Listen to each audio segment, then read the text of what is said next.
Hi, I'm Vanessa from SpeakEnglishWithVanessa.com. You don't want to waste your time, right? Let's talk about it.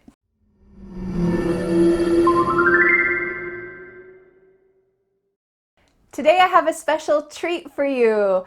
I'm going to help you learn 7 things that you should avoid if you want to be a fluent English speaker.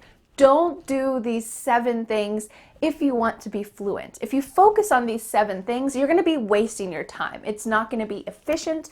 Instead, you're just going to be wasting your time. So, to talk about these 7 things, I thought, who can help me the most to talk about learning language?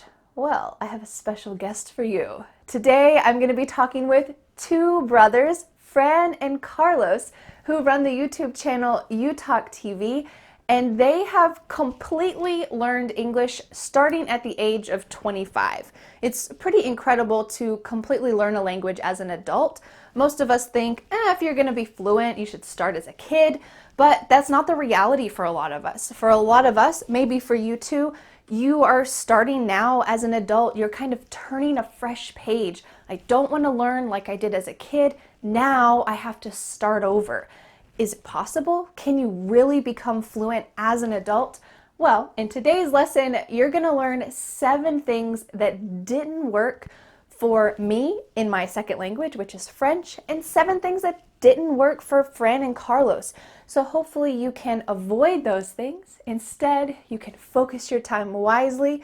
You can hear their story, be inspired to realize, I can do this. As an adult, I can successfully learn to speak English. I hope you'll enjoy our conversation.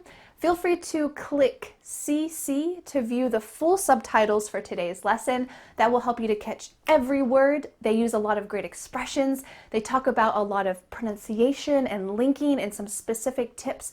So I hope that the subtitles will help you as an English learner as well to catch everything that they say. All right, thanks so much for joining me, Fran and Carlos. Let's meet them. Hi, Fran and Carlos. Thank you so much for joining me today to talk about this interesting, important topic of what to avoid. Don't do these things if you want to be fluent. So to get started, would you like to briefly introduce yourselves? I've mentioned you in just a moment ago, but would you like to share with my audience something about yourself? Yes. Go ahead. So Fran and Carlos we're brothers. So we're from Spain. And the thing is that we're running a YouTube channel called You Talk TV. The funny thing is we both learned at age 25 or later on in life, and we were self-taught.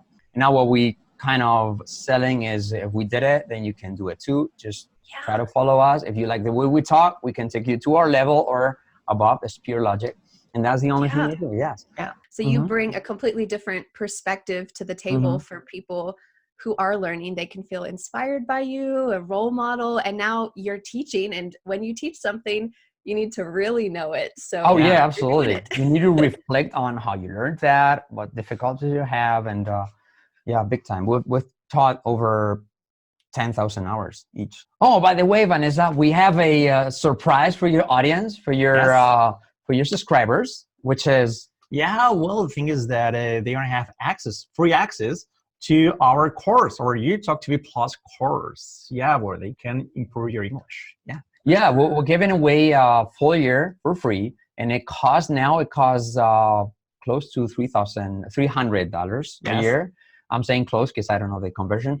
But anyways, we're going to give it away for free. And the condition is going to be that you guys need to be subscribed to Vanessa's channel, Speak English with Vanessa, and go ahead and subscribe to our channel, You Talk TV. Exactly. And so it's going to be a raffle, and among those subscribers that are in both channels, then you're going to have a full year for free. Yeah, we'll take it. Okay.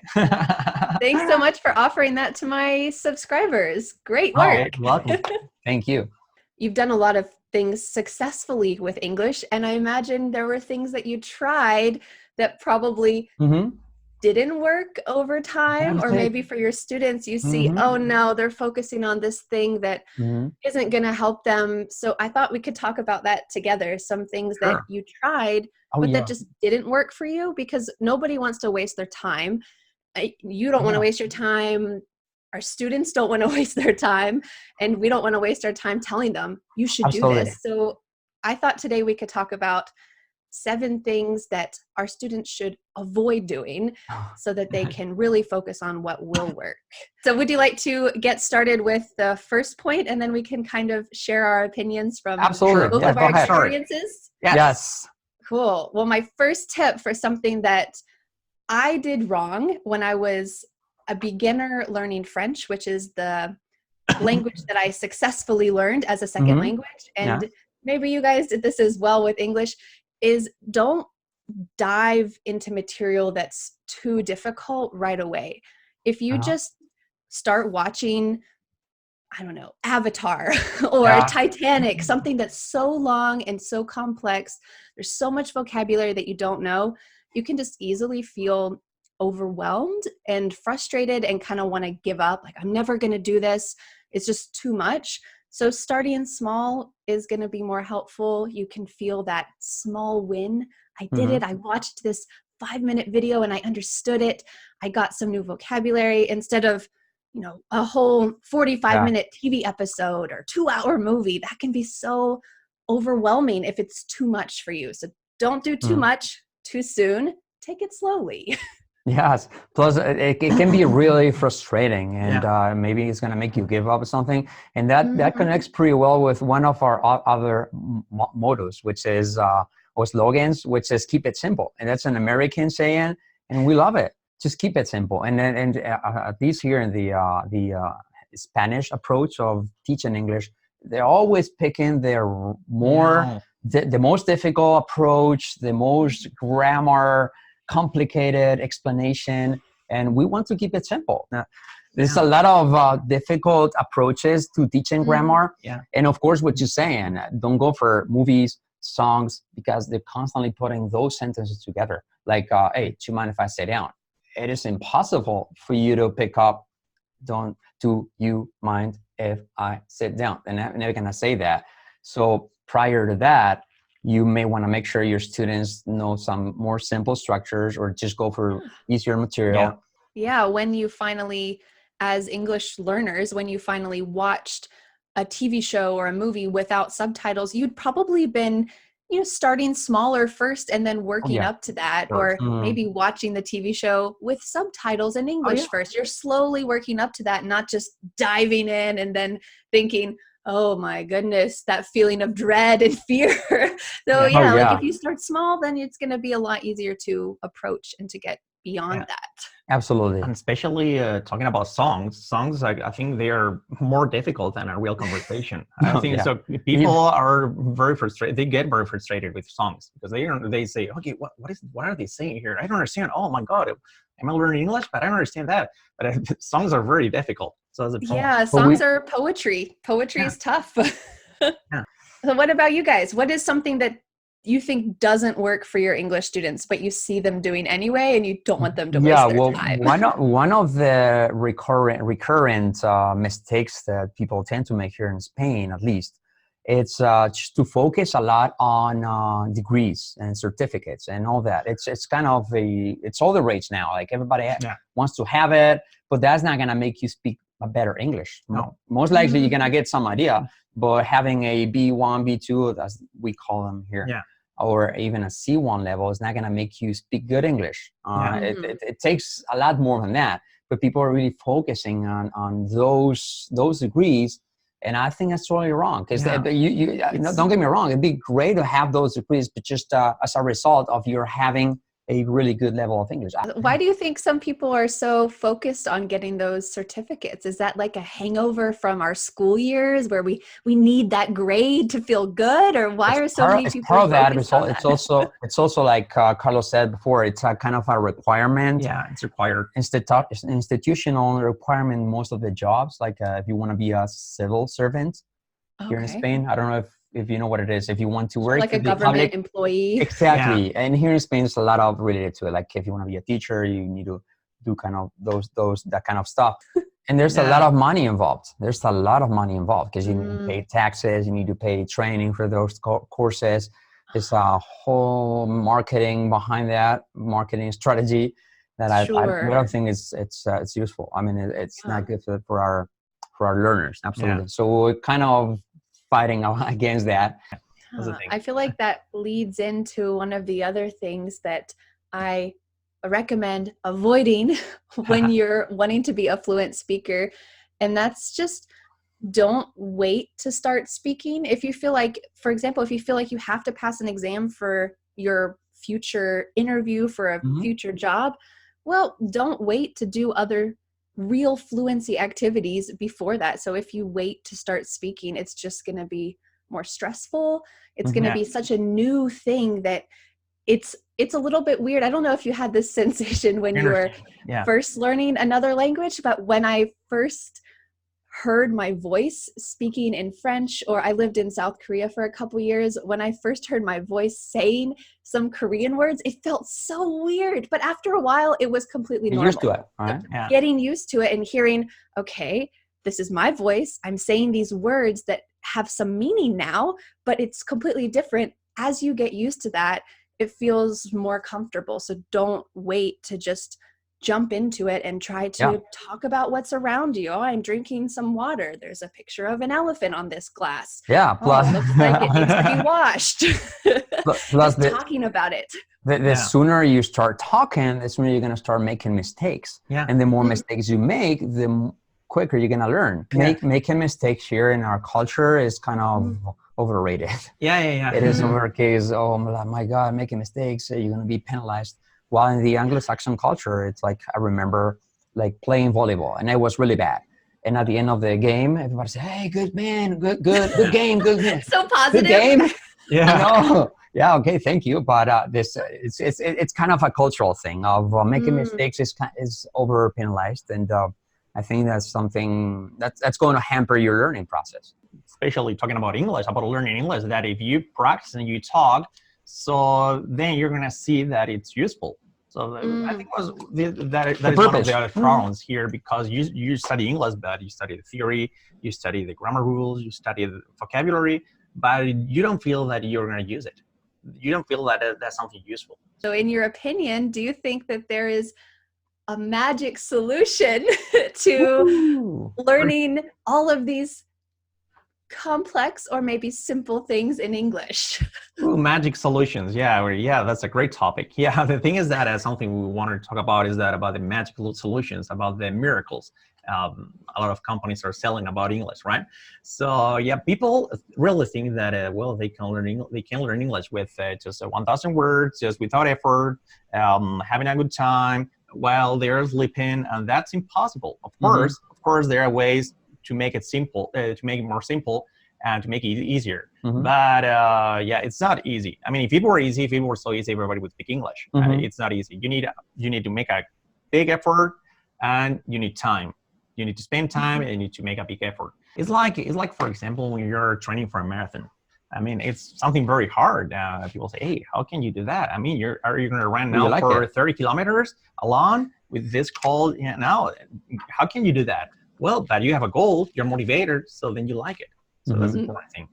So having that motivation. Yeah, it's difficult, and you need a big effort. If it were easy, nobody would be watching this video here. Absolutely. We wouldn't be here. And it's a long process, and it's an ongoing process. And there's a method. There's a couple of 3 companies here in Spain. They're competing, and one of them is saying, learn English. Learn very good English in only 15 minutes a day. Yeah, that's great. There's another one that says, learn English only in 10 minutes a day. But there's another one that says, learn English in only 5 minutes a day. They're huge companies with millions of dollars behind and trying to sell something that they don't tell you you're going to need a couple of thousand years. Yeah, that's the thing. They don't lie to you, but the thing is that it's going to take you 80 years, 100 years. But the approach of they're focusing on showing or presenting English as something that is not fun, or you just get rid of it. And it's kind of like a clickbait title almost. Just do it absolutely. in 10 minutes a day, but it's not the reality. Like you said, they're not telling you the fine print. Yeah, for example, in my case, I learned English in a year.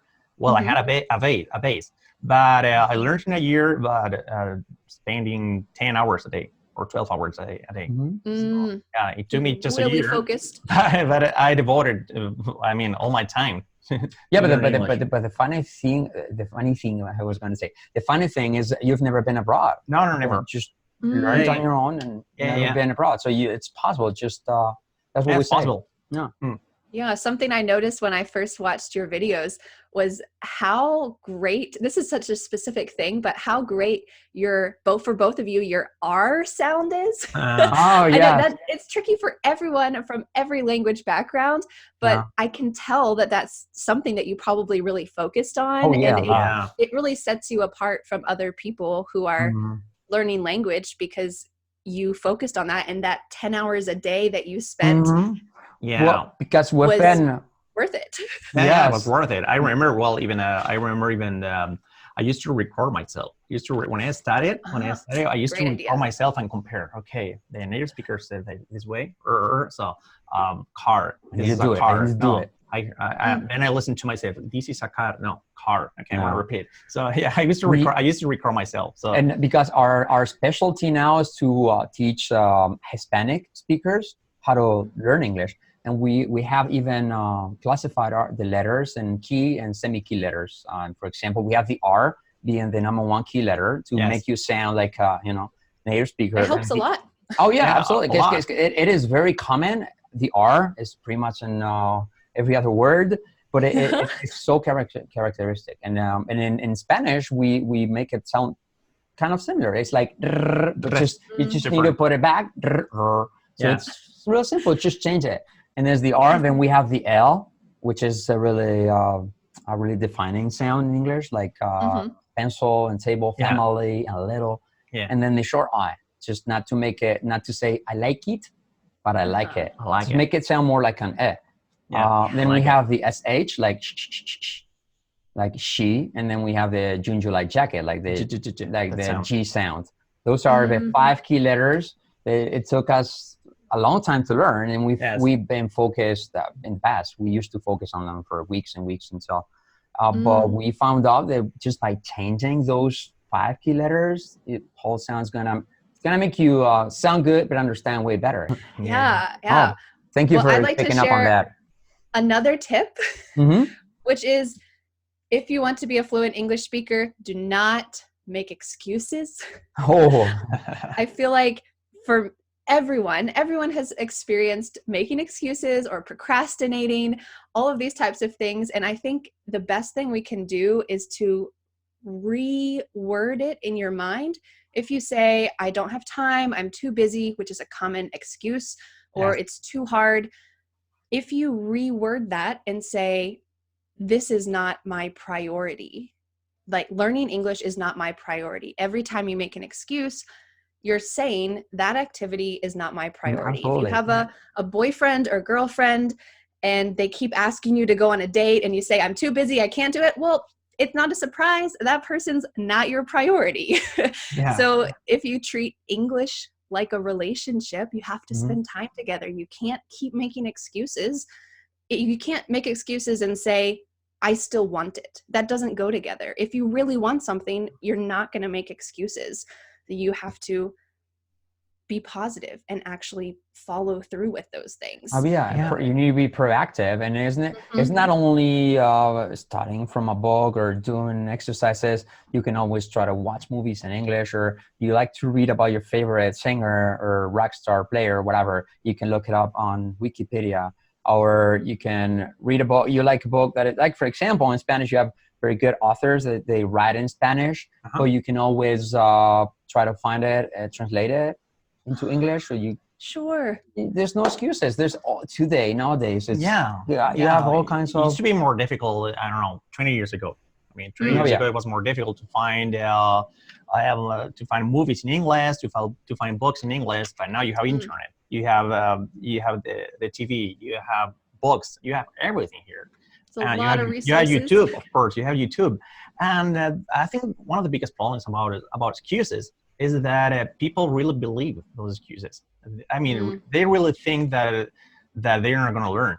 I mean, because every time someone comes to us and they want to learn English, they always say the same. They say, Oh, but I can't. I'm too old. I'm not cut out for languages. Yes. They even think it's a country thing. It's a cultural thing. Like people from Spain can learn languages. We can correct our accent. Yeah. We're not cut out for that. They're just for themselves, just making excuses for themselves. Absolutely. Yeah, people that really believe negative that. self-talk really, you begin to believe it. So do you have any other tips for something that students should avoid so they don't waste their time while they're learning English? Yeah, the thing is that, well, people always think that living abroad is going to be something like magic and they're going to learn English without an effort. Of course, it helps. It helps a lot because you're in the perfect environment. But the thing is that, as we told you before, that learning English, it takes a big effort. And yeah, people think that just living abroad is going to be just... you're gonna get your English without an effort, and that's not real. That's not real. You have to make an effort. You have to study, and especially if you want to work on your pronunciation, because you just want to. If you just see the foreign people who live here in your country, at least here in Spain, they've been here for 10 years, 15 years, and they're still making the same mistakes. They have an accent. That's kind of what people are making as an excuse sometimes, that well, I don't live in the US, so I'm not going to speak English fluently, or maybe someday when I live in the US I'll speak English fluently. But like you said, like for you, Carlos, you've never lived in an English speaking country, but it's still possible to really improve your English. And I have a video on my channel that's about like how to start learning English at home while you're not living abroad, because there's so many people, like you said, who live abroad, live in an English speaking country for 5, 10, even 20 years, and they still aren't satisfied with their level. So if those people aren't satisfied, don't wait until you get there. Just start now. There's so many ways that you can improve your speaking while you're still in your home country. It's not impossible. Don't make excuses. Actually, a lot of our students are from the U.S. We have a lot of students from the U.S. They've been living there for many years, and they came across our channel and they said, "Oh man, I had never been taught these things. I'm making progress. I'm a cashier, and now I'm using your tips, and now the customers are telling me that I'm improving."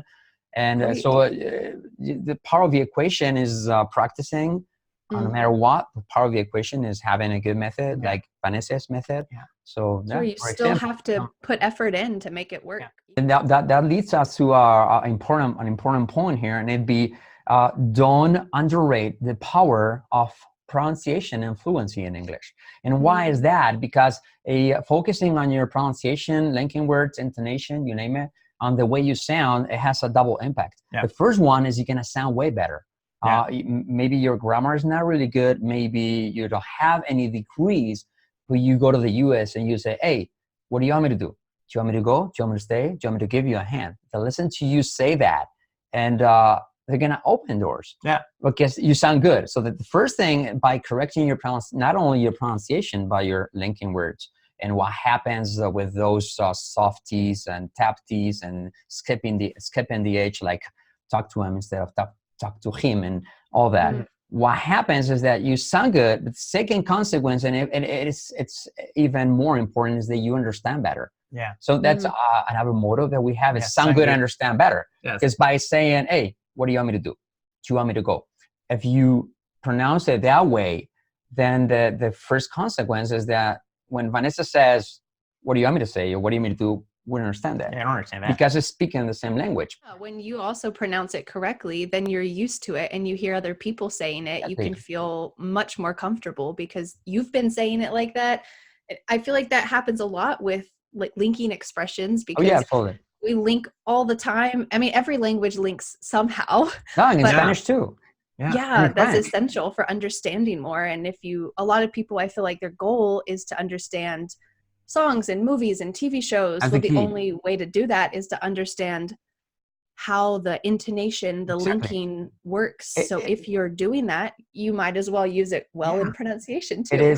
It is speaking the same language. No matter how many times you repeat, wait a minute, even if you say it a million times, the rest of the Anglo-Saxon speakers not going to change and say, wait a minute. They're gonna continue saying wait a minute. Yeah. So the most intelligent way is say wait a minute. So if you say wait a minute, most likely you're gonna get to understand. Because don't get me wrong, they'll understand you no matter what. If you say wait a minute, I have a bottle. You understand it, but the problem is you're not gonna get to understand the real thing because they speak differently, and that's what we want to get across to. And you're never gonna sound confident. Oh, absolutely. Someone like that. Sure. So have you felt that as your pronunciation has improved, your listening and understanding has improved too? It just goes together. That's a direct impact. And I think it will help people also who are struggling to think, should I improve my pronunciation? People can understand me. It's okay to realize, it's going to improve a lot of other areas as well. And you, I guess I was checking out your channel, and you have some videos on that too, on real English and what happens when you put words together, and those that's an tricks. essential piece. Exactly. And that's not really been taught. It's not typical. So that's pretty cool. So congratulations to all of our students who are trying new methods, new approaches, and this is part of it. Definitely. Thank you guys for joining me. So this has been a wonderful conversation. I'm sure that our students have enjoyed it as well. Absolutely. No, thank you for having us. It's been such a pleasure, and it's an honor. And thank you guys also for offering my subscribers a free year of your course. That's really cool. So all they have to do is just subscribe to your channel. Yeah, exactly. And we'll make sure that they're subscribed to your channel too, because they're coming. So that's the way we'll have to double check that they're coming from your channel. And so that's it. Just subscribe to our channel, and we're gonna raffle a full year for free of our UTalk TV Plus course. It's a course focusing on what we were talking about.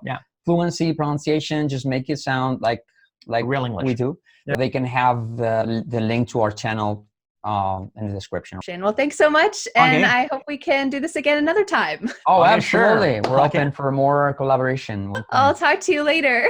All right, bye-bye. Take care. Bye-bye. Bye.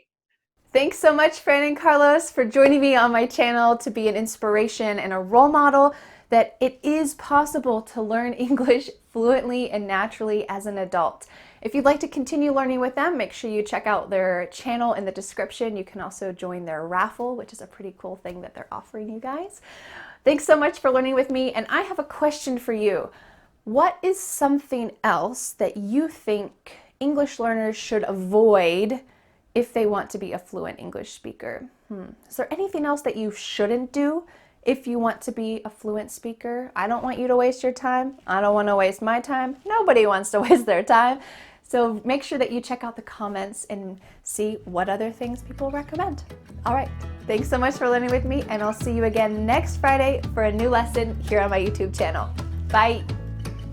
The next step is to download my free ebook, 5 Steps to Becoming a Confident English Speaker. You'll learn what you need to do to speak confidently and fluently. Don't forget to subscribe to my YouTube channel for more free lessons. Thanks so much. Bye.